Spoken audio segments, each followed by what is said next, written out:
Hey everyone, quick rapid review of the HP Omen 16 Slim Gaming AI laptop. So is it actually worth your money? Short answer, yes, but only for the right type of user. What I really like here is the design. HP has gone with a clean, professional magnesium alloy build, so it doesn't scream gamer laptop.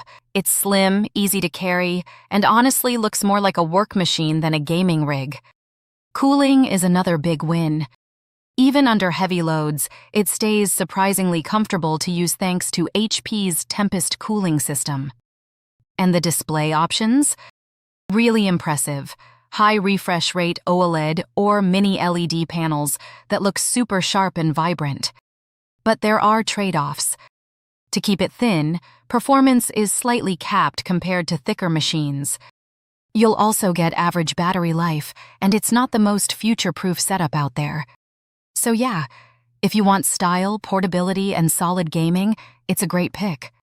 But if raw performance is your goal, something like the HP Omen Max or Lenovo Legion Pro 7 might be better.